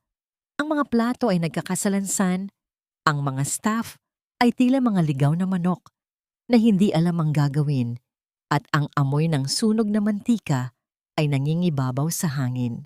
Ma'am Clara, sinunod naman po namin ang recipe book na iniwan ni Ma'am Bella. Pero iba po talaga ang kinalabasan. May mga teknik po si Ma'am Bella na hindi nakasulat dito. Sagot ng isang kusinero habang nakayuko, takot na matalsikan ng galit ng dalaga. Teknik? Baka kamo sinadya niyang ibahin ang sulat para hindi natin makuha. Napakadamot talaga ng babaeng yan. Singhal ni Clara bago ibinalibag ang isang sandok sa stainless na mesa. Ang tunog ng pagtama ng bakal sa mesa ay tila isang hudyat ng lumalalang tensyon sa loob ng silid. Pumasok si Marco sa kusina. Ang kanyang kurbata ay maluwag na at ang kanyang muka ay halatang puyat at balisa. Hawak niya ang ilang mga billing statements na kulay pula. Mga babala mula sa mga suppliers na hindi pa nababayaran. Clara, stop shouting! Hindi nakakatulong yan! Reklamo ni Marco habang hinihilot ang kanyang sentido. Ang daming refund requests mula sa mga suki natin. Sinasabi nila na nag-iba na daw ang kalidad ng pagkain at ang bangko tumawag na naman. Kung hindi tayo makakabayad ng interest ngayong buwan, magsisimula na silang mag-audit sa atin. At kasalanan ko pa ngayon? Ikaw ang nangako sa akin na magiging madali lang ang lahat kapag nakuha na natin ang pirma ni ate. Pero tingnan mo, nagtatago lang pala siya sa lungga ng Gabriel na yan at nagpapakasaya sa maliit niyang bake shop. Iniharap ni Clara ang kanyang telepono kay Marco. Isang post sa social media ang nakabukas. Isang litrato ni Isabela na nakangiti. Hawak ang isang bagong luto na tinapay at may caption na, "The best and softest bread in town. Bella's Grace is a must-try." Ang bawat like at share sa post na yon ay tila mga sampal sa mukha ni Clara. Ang inggit ay parang isang apoy na unti-unting lumalamon sa kanyang sistema. Hindi niya matanggap na sa kabila ng lahat ng ginawa nila, nagagawa pa ring maging masaya at matagumpay ni Isabela. Ilang araw na silang trending, Marco, at ang mga dating kliyente natin doon na kumukuha ng catering service para sa mga opisina nila. Patuloy ni Clara, ang kanyang boses ay nanginginig sa matinding selos. Kaya ko ipinadala yung cease and desist order. Gusto ko siyang makitang gumagapang pabalik dito at nagmamakaawa. Pero mukhang hindi siya natatakot, Clara. Sabi ng lawyer natin, sinasagot ni Gabriel ang bawat legal move natin. Mukhang pinaghahandaan nila tayo. Sagot ni Marco nang may bahid ng pagsisisi sa kanyang boses. Sa loob-loob niya, nagsisimula na siyang manghinayang. Kung alam lang niya na ganito kahirap patakbuhin ang negosyo nang wala si Isabela, sana ay mas naging maingat siya. Eksaktong pumasok ang kanilang ina sa kusina. Ang mukha nito ay puno ng pag-aalala. Clara, Marco, kailangan nating gumawa ng paraan. Ang papa niyo, hindi na kumakain dahil sa stress. Hindi pwedeng bumagsak ang restaurant na ito. Ito ang legacy ng pamilya natin. Legacy? Legacy ni ate, ma. Yan ang laging nating naririnig. Nakakasuka na. Sigaw ni Clara bago kinuha ang isang nakakuwadrong litrato ni Isabela na nakasabit sa dingding ng opisina. Sa harap ng kanyang ina at ni Marco, marahas niyang pinunit ang litrato, ngunit ang kanyang mga kamay ay nanginginig, hindi sa galit, kundi sa takot na baka nga mas magaling talaga ang kanyang kapatid. Kung hindi natin siya mapapahinto sa legal na paraan, gagamit tayo ng ibang paraan. Bulong ni Clara, ang kanyang mga mata ay nanlilisik na sa dilim. Anong balak mo, Clara? Tanong ni Marco, kinakabahan sa tono ng pananalita ng babae. Sisirain natin ang pangalan ng bake shop niya sa paraang hindi na siya makakabangon pa. Isang insidente lang, Marco. Isang pagkakamali lang sa kalinisan. At tapos na ang Bella's Grace. Hinding-hindi bibili ang mga tao sa isang buntis na nagtitinda ng lason. Kinuha ni Clara ang kanyang bag at mabilis na lumabas ng kusina. Iniwan ang kanyang ina at si Marco na tulala sa gitna ng kaguluhan. Habang naglalakad siya sa parking lot, tinawagan niya ang isang tao. Isang lalaking dati nang gumagawa ng maruruming trabaho para sa kanya. Nakahanda na ba ang lahat? Siguraduhin mong maraming makakakita. Gusto kong magkagulo sa harap ng pwesto niya bukas. Sa di kalayuan, isang lalaking nakasuot ng jacket at sombrero ang tahimik na nakikinig sa usapan. Sino ang taong ito na tila palaging nakasunod sa bawat kilos ni na Marco at Clara? At ano ang kinalaman ni Marco sa malaking perang bigla niyang nakuha para ipantatapal sa utang ng restaurant? Lason to! Pinapakain niyo kami ng lason. Ang kapal ng mukha ninyong magbenta ng tinapay na may dumi. Ang sigaw na yon ng isang lalaki sa tapat mismo ng bake shop ay tila isang malakas na kulog na bumasag sa mapayapang umaga ni Isabela. Sa loob ng bake shop, maingat niyang inilalagay ang mga bagong lutong pandesal sa isang malinis na lalagyan para sa isang matandang suki. Ang amoy ng tinapay ay tila isang yakap ng tagumpay, ngunit ang ingay sa labas ay mabilis na nagpabago sa timpla ng kanyang paligid. Ang kanyang mga kamay, na kanina lang ay puno ng harina, ay biglang nanginginig habang dahan-dahan niyang inilalapag ang sipit ng tinapay sa mesa. Dali-daling lumabas si Isabela at doon ay tumambad sa kanya ang isang lalaking nakahandusay sa semento, namimilipit sa sakit at kunwaring bumubula ang bibig. May hawak itong piraso ng tinapay mula sa kanyang shop. Sa paligid, ang mga tao ay nagsimulang mag-umpisa ng kumpol-kumpol, ang ilan ay kumukuha na ng video gamit ang kanilang mga telepono. Ang mga bulong ng pagdududa ay tila mga bubuyog na humuhuni sa pandinig ni Isabela. Anong nangyayari rito? Maayos at malinis ang pagkakaluto ng lahat ng produkto ko. Ang boses ni Isabela ay nanginginig sa pagitan ng takot at depensa. Ang kanyang kamay ay agad na dumapo sa kanyang tiyan, tila ba pinoprotektahan ang kanyang anak mula sa masasamang mata ng mga taong nakapaligid sa kanya. Nararamdaman ni Isabela ang panlalamig ng kanyang mga paa. Ang bawat sulyap ng mga tao ay tila mga karayom na tumutusok sa kanyang balat. Naalala niya ang lahat ng sakripisyo niya para itayo ang maliit na negosyong ito. At sa isang iglap, tila gumuho na naman ang lahat dahil sa isang maling paratang. Pakiramdam niya ay bumabalik siya sa sandali sa loob ng simbahan, ang pakiramdam ng pagiging biktima, ang pakiramdam ng kawalan ng laban. Ngunit bago pa man siya tuluyang kainin ng takot, isang matatag na kamay ang humawak sa kanyang balikat. Si Gabriel. Tumawag na ako ng ambulansya at ng pulis. Mahinahon, ngunit mariing pahayag ni Gabriel habang nakatayo sa tabi ni Isabela. Ang kanyang presensya ay tila isang pader na humaharang sa anumang masamang hangin. Tinitigan ni Gabriel ang lalaking nakahandusay at pagkatapos ay tumingin sa paligid. At bago niyo husgahan ang bake shop na ito, siguraduhin ninyong napanood niyo ang CCTV footage na nasa labas ng pinto. Inilabas ni Gabriel ang kanyang tablet at ipinakita sa mga taong nakikiusyoso ang isang malinaw na video. Doon ay nakita ang lalaki na bago pumasok sa bake shop ay may kinuhang maliit na bote mula sa kanyang bulsa at uminom ng kung anong likido bago siya kumuha ng tinapay at nagkunwaring natumba. Nakita niyo ba? Bago pa siya kumagat may ininom na siya, sabi ni Gabriel sa mga tao. At kung titingnan niyo ang plate number ng sasakyang nagbaba sa kanya sa kanto, pamilyar ito sa amin. Ang lalaking nagkukunwari ay biglang nanatigilan. Nang marinig niya ang tungkol sa pulis at makita ang ebidensya, ang kanyang sakit ay tila himalang nawala. Sinubukan niyang tumayo para tumakas. Ngunit agad siyang nahawakan ng mga barangay tanod na dumating sa lugar. Sino ang nag-utos sa iyo? Tanong ni Isabela.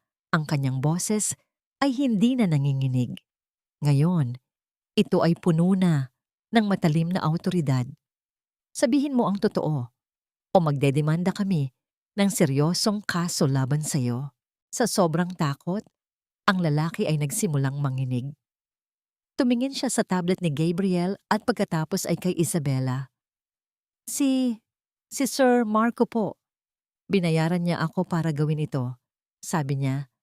Kailangan lang daw masira ang pangalan nyo para mapilitan kayong isara ang shop. Sila ni Ma'am Clara ang nag-usap sa harap ko. Isang nakabibinging katahimikan ang namayani sa harap ng bake shop.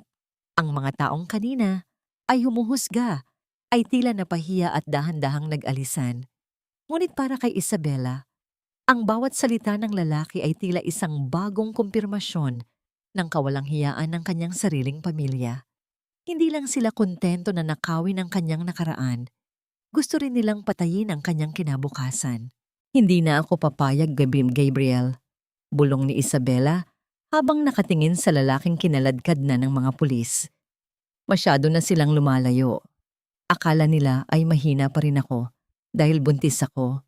Pero hindi nila alam, ito ang nagbibigay sa akin ng dahilan para maging mas matapang. Hinawakan ni Gabriel ang kamay ni Isabela.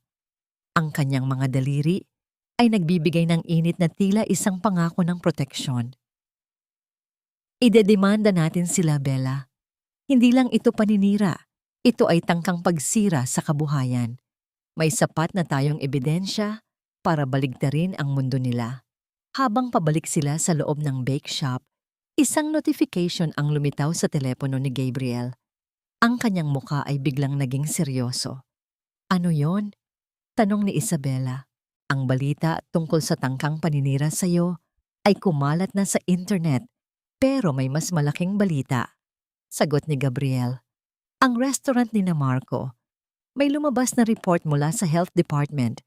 May nakita silang malubhang paglabag sa kalinisan at pansamantala silang ipapasara ngayong araw.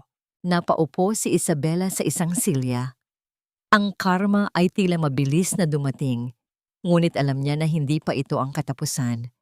Sa bawat pagkilos ni Marco at Clara, lalong lumalalim ang hukay na kinahahantungan nila.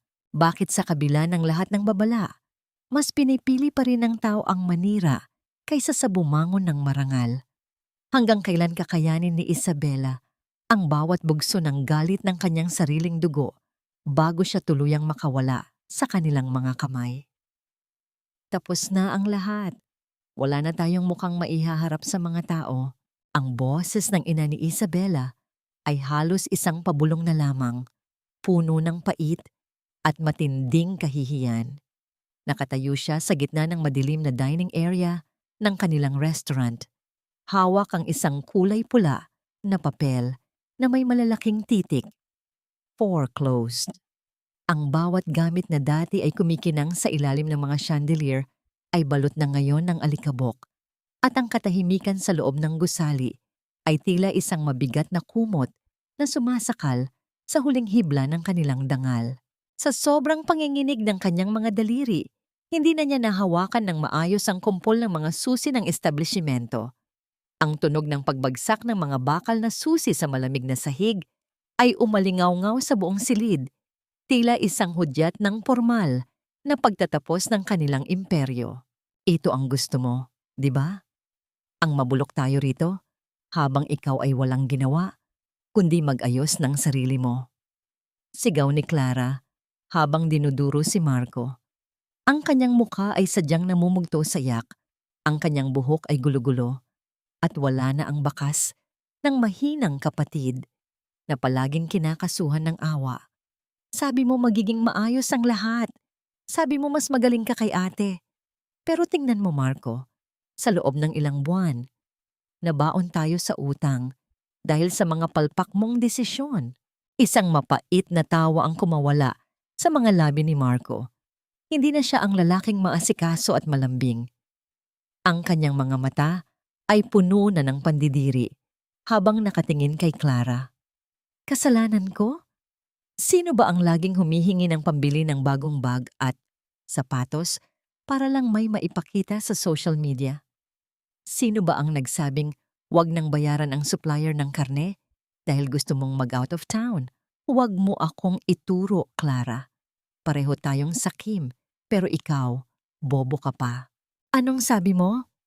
Akmang sasampalin ni Clara si Marco, ngunit mabilis na nahawakan ng lalaki ang kanyang braso at marahas itong itinulak palayo. Tumigil ka na. Sawang-sawa na ako sa pag-arte mo na akala mo ay prinsesa ka. Bulyaw ni Marco. Ang kanyang boses ay puno ng poot. Akala mo ba minahal talaga kita? Ginamit lang kita dahil ikaw ang susi para makuha ko ang yaman ng pamilya nyo. Pero dahil wala ka namang utak at puro ka lang ganda, eto tayo ngayon. Pulubi. Kung alam ko lang na ganito ka kawalang kwenta, sana ay nanatili na lang ako kay Isabela. Mas mainit pa sana ang kumot ko ngayon kaysa sa malamig na rehas na naghihintay sa atin. Sa labas ng restaurant, sa kabilang panig ng kalsada, nakatayo si Isabela sa loob ng sasakyan ni Gabriel. Pinapanood niya ang pagdidikit ng mga tauhan ng bangko ng malalaking karatula sa salamin ng pintuan ng kanilang restaurant. Ang lugar kung saan siya lumaki, ang lugar kung saan niya ibinuhos ang bawat pangarap niya, ay tila isang malaking sugat na ngayon ay binubudburan ng asukal. Naramdaman ni Isabela ang isang pamilyar na kirot sa kanyang dibdib, ngunit hindi na ito ang sakit ng isang biktima. Ito ay ang lungkot ng isang taong nakakakita ng pagkawasak ng isang bagay na mahal niya, ngunit alam niyang kailangang mangyari upang magkaroon ng bagong simula. Dahan-dahang hinaplos ni Isabela ang kanyang malaki ng tiyan. Ang bawat sipa ng kanyang anak ay tila isang mensahe ng katatagan. Huwag kang mag-alala, anak. Bulong niya sa kanyang sarili. Ang kanyang boses ay puno ng kapayapaan. Hindi natin kailangan ng yaman na nanggaling sa kasinungalingan at panunumbat. Bubuo tayo ng sarili nating mundo, kung saan ang bawat tinapay ay gawa sa katapatan. Bella, may balita ang agent ko. Basag ni Gabriel sa katahimikan. May isang lihim na investor na nagpahayag ng interes na bilhin ang property na ito sa lalong madaling panahon.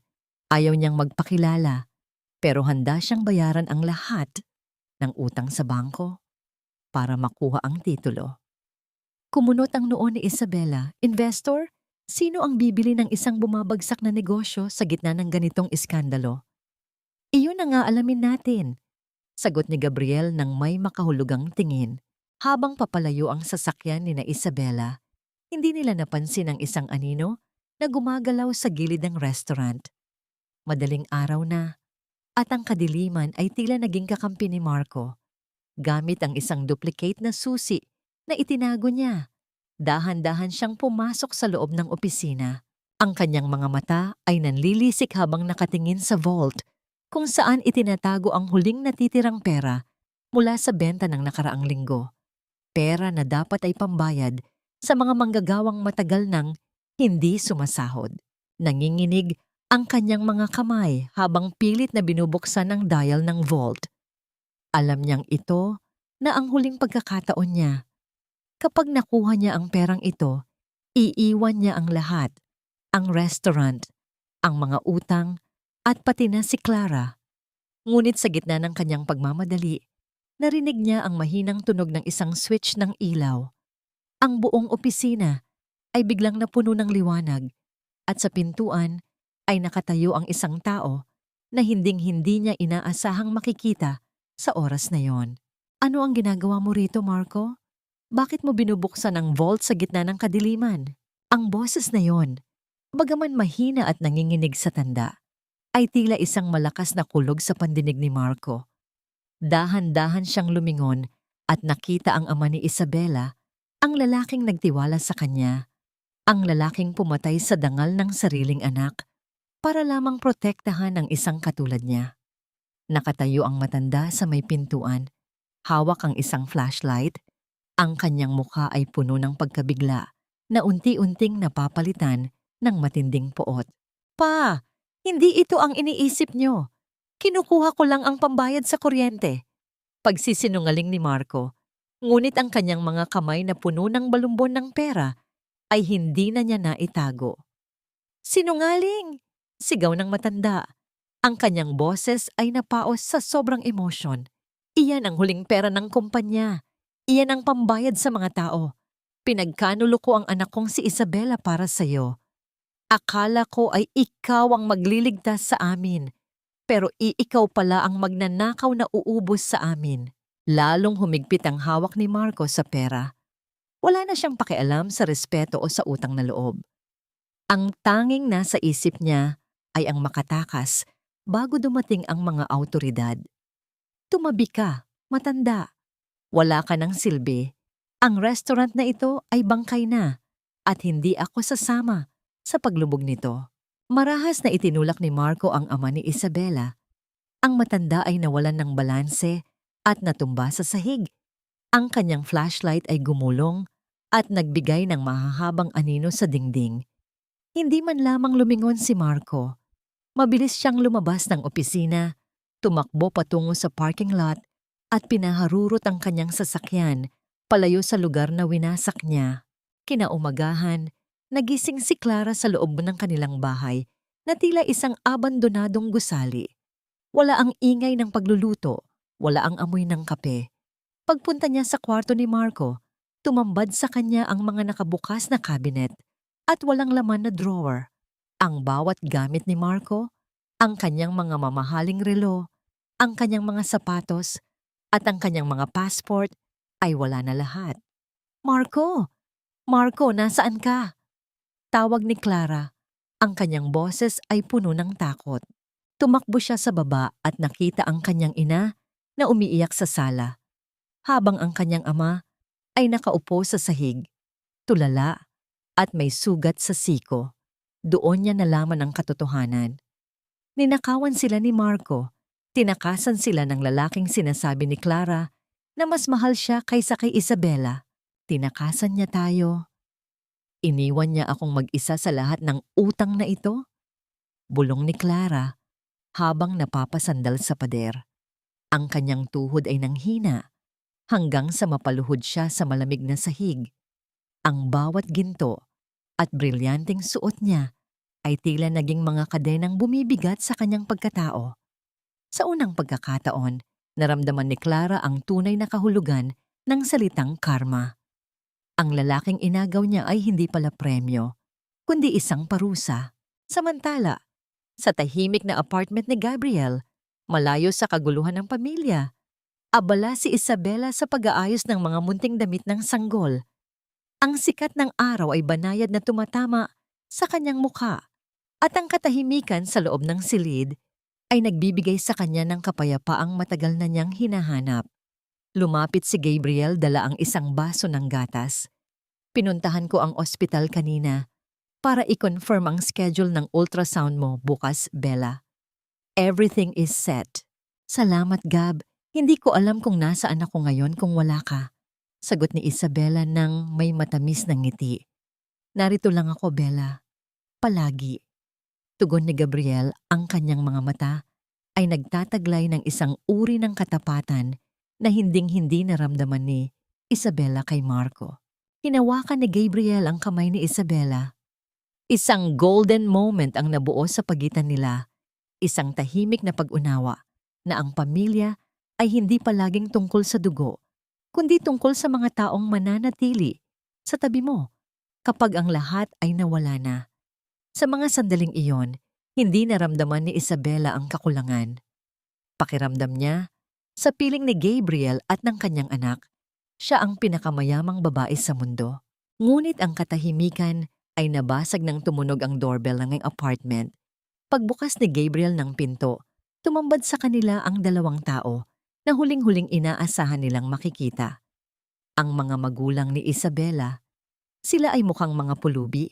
Ang kanilang mga mukha ay puno ng hiya at ang kanilang mga mata ay namumugto sa pag-iyak. Nakatayo sila sa labas, hindi makatingin ng diretso kay Isabela. Isabela, anak. Ang boses ng kanyang ina ay nanginginig bago ito tuluyang lumuhod sa harap ng pintuan. Patawarin mo kami. Wala na kaming mapupuntahan.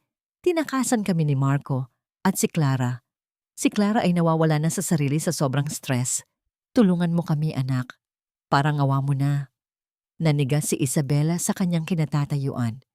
Ang mga taong nagtapon sa kanya sa ulan. Ang mga taong nagsarado ng pinto sa kanya noong siya ang nangangailangan ay narito ngayon at nanunumbat ng awa. Bubuksan ba ni Isabela ang kanyang puso para sa mga taong pumatay sa kanyang kaligayahan? O mananatili siyang matatag para sa kanyang sariling kaligtasan at ng kanyang anak? Anak, patawarin mo kami. Wala kaming ibang matatakbuhan kundi ikaw. Ang mga salitang yon ng kanyang ina, na dati ay puno ng awtoridad at panunumbat, ay tila isang basag na plaka na umiiral sa malamig na pasilyo ng apartment. Nakatingin si Isabela sa dalawang matanda na nakaluhod sa kanyang harapan.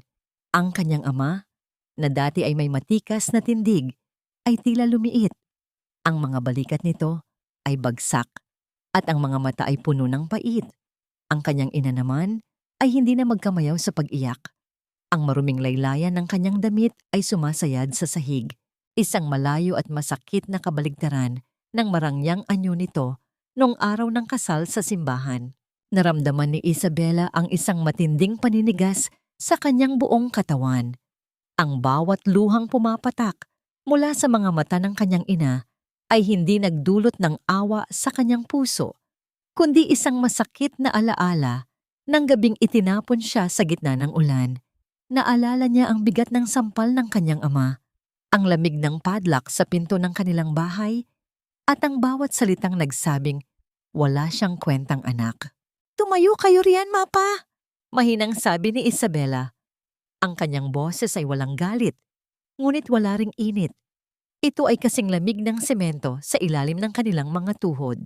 "Hindi kami tatayo rito hanggang hindi mo sinasabing pinapatawad mo na kami." Hikbi ng kanyang ina habang sinusubukang hawakan ng kamay ni Isabela. "Ninakawan kami ni Marco. Lahat ng alahas ko, ang huling pera sa vault, tinangay niya. At si Clara, ang kapatid mo, Isabela. Hindi na siya kumakain. Tulala lang siya at tila nawawala na sa sarili. Kailangan niya ng gamot. Kailangan niya ng doktor." Dahan-dahang iniatras ni Isabela ang kanyang kamay. Sa bawat pagbanggit sa pangalan ni Clara, tila may isang malalim na sugat sa kanyang loob na muling nabubuksan. "At bakit kayo narito?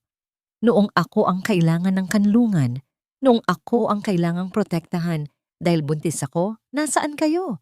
Isinara niyo ang pinto sa akin. Pinili niyo ang mga taong nagnakaw sa akin. Nagkamali kami, anak.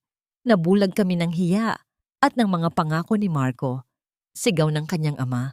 Ang boses nito ay puno ng desperasyon. "Pero kadugo mo kami, Isabela. Utang na loob. Huwag mo kaming hayaang mamatay sa gutom."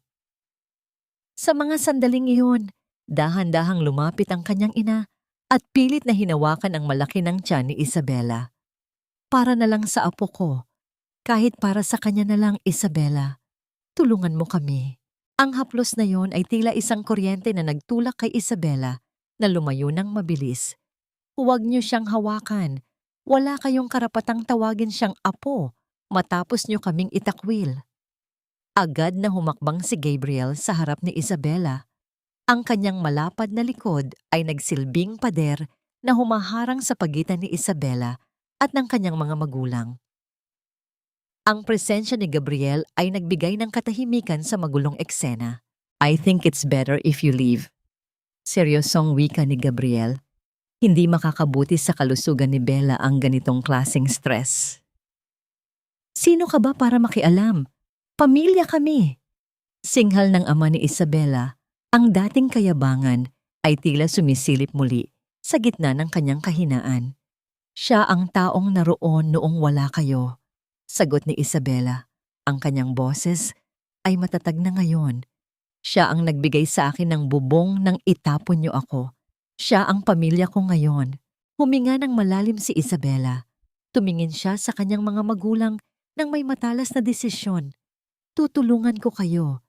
Hindi dahil anak niyo ako at hindi dahil may utang na loob ako sa inyo. Tutulungan ko kayo bilang isang negosyante. Babayaran ko ang mga utang sa bangko para hindi kayo tuluyang mawalan ng tirahan at sasagutin ko ang pagpapadoktor kay Clara." Nagkaroon ng munting liwanag sa mga mata ng kanyang ina, ngunit agad itong pinatay ng susunod na sinabi ni Isabela. "Pero sa isang kondisyon, ang titulo ng bahay at ang lahat ng natitirang ari-arian ng restaurant ay ililipat sa pangalan ko at ng anak ko. Magiging empleyado ko lang kayo sa sarili ninyong bahay. Wala na kayong karapatang magdesisyon sa kahit anong aspeto ng negosyo. At hinding-hindi nyo gagamitin ang bata para makuha ang gusto nyo.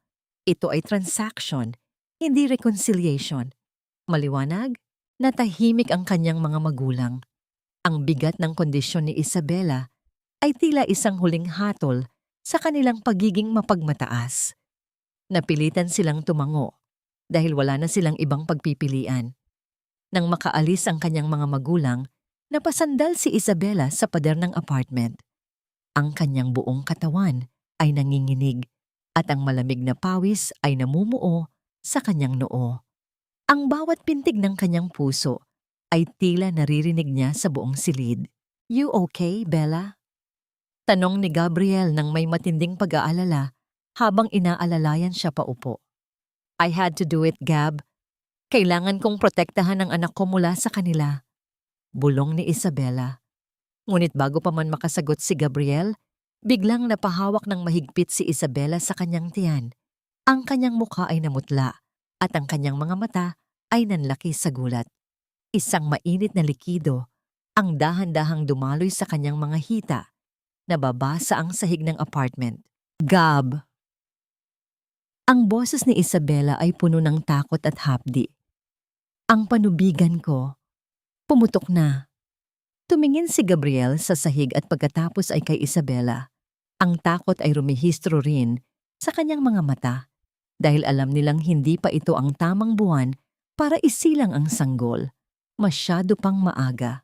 Sa gitna ng katahimikan ng gabi, ang tanging maririnig ay ang mabilis na paghinga ni Isabela at ang tunog ng papalapit na panganib. Maililigtas ba ni Gabriel ang mag-ina sa gitna ng isang komplikadong sitwasyon? "Gabriel, ang anak ko.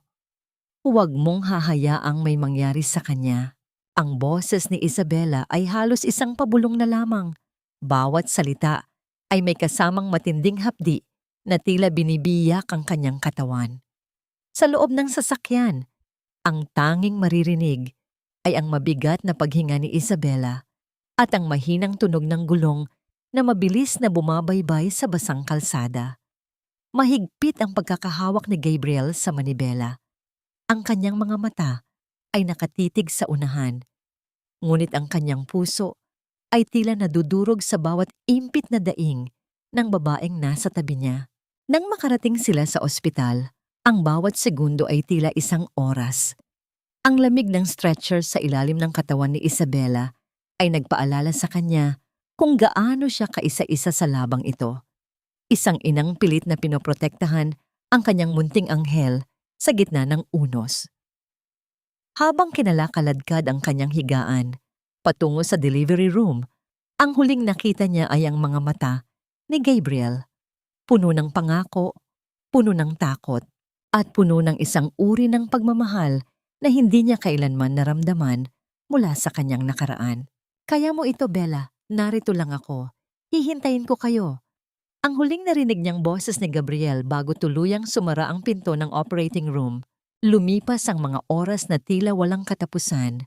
Ang bawat tibok ng orasan sa labas ng kwarto ay tila isang paalala sa kawalang katiyakan.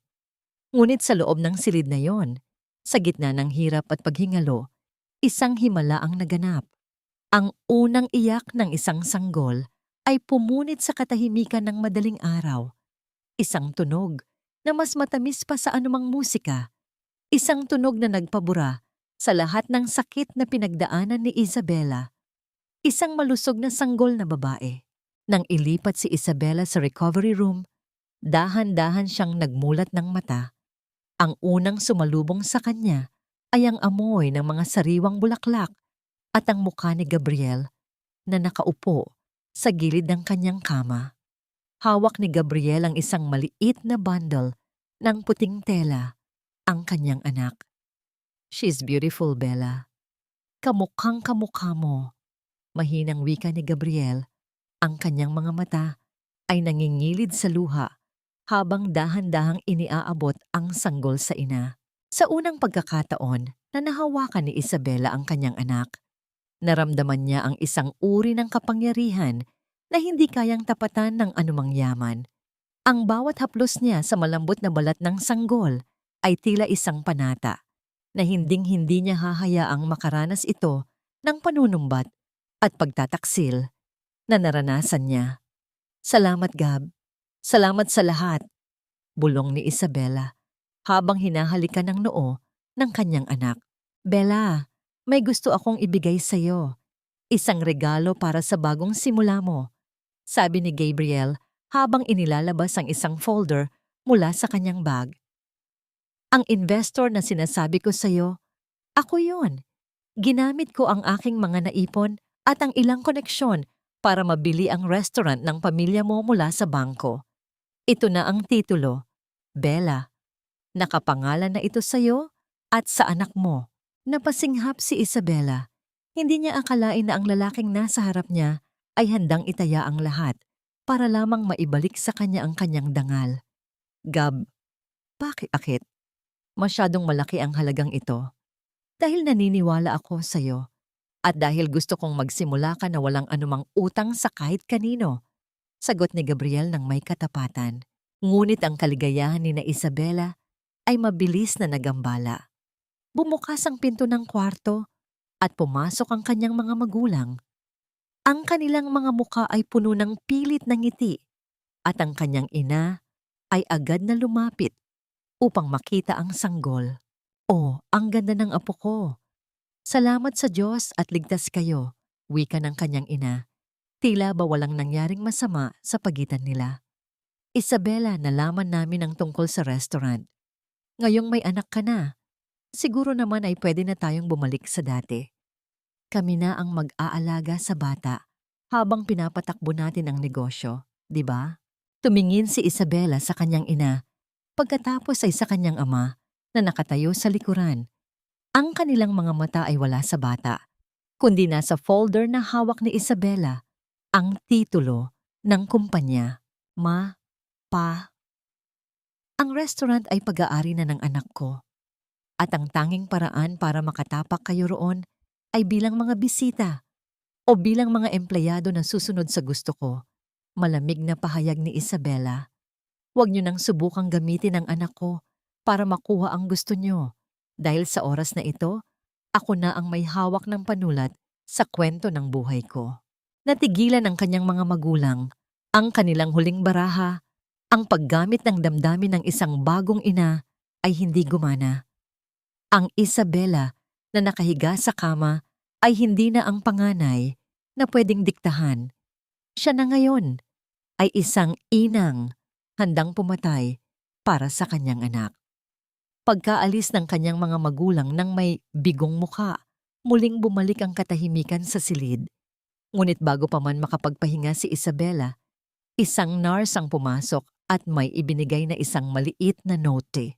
Ma'am, may isang lalaking kanina pa pabalik-balik sa labas ng nursery. Sabi niya ay tatay daw siya ng bata, pero hindi siya pinayagang pumasok ng security. Iniwan niya po itong sulat. Nang buksan ni Isabela ang sulat, ang kanyang puso ay tila tumigil sa pagtibok. Ang sulat kamay ni Marco ay kasing pait ng isang babala. Hindi pa tayo tapos, Isabela. Hindi mo pwedeng itago sa akin ang anak ko. Babalik ako at kukunin ko ang sa akin. Natingin si Isabela sa bintana ng ospital. Sa labas, sa ilalim ng madilim na kalsada, nakita niya ang isang anino ng lalaking mukhang pulubi, ngunit may mga matang puno ng desperasyon. Si Marco. Akala mo ba, pagkatapos ng lahat ng ginawa mo, ay may puwang ka pa sa buhay namin? Ang boses ni Isabela ay hindi nanginginig. Habang nakatayo siya sa labi ng ospital, bitbit ang kanyang bagong silang na sanggol na mahimbing na natutulog sa kanyang bisig. Hinarap niya ang aninong kanina, pasumusunod sa kanya, si Marco. Ngunit ang lalaking nasa harap niya ngayon ay malayo sa ambisyosong lalaking nakilala niya. Ang kanyang barong ay marumi, ang kanyang buhok ay gulo-gulo, at ang kanyang mga mata ay lubog at puno ng desperasyon. Mukha siyang isang pulubi na nawalan ng lahat. Isang buhay na ebidensya ng kapangyarihan ng karma. Bella, please! Kailangan ko lang ng tulong. Pagmamakaawa ni Marco, ang kanyang boses ay paos at nanginginig. Nalaman ko ang tungkol sa bata.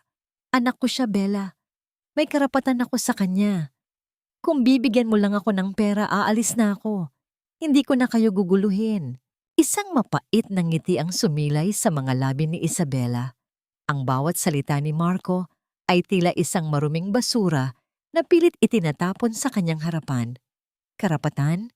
Noong binalak mong agawin ang lahat sa akin, nasaan ang karapatan ko? Noong itinapon mo ako sa kalsada, habang dala ko ang anak mo, nasaan ang karapatan niya? Ngayong wala ka nang makapitan, bigla mong naalala na tatay ka.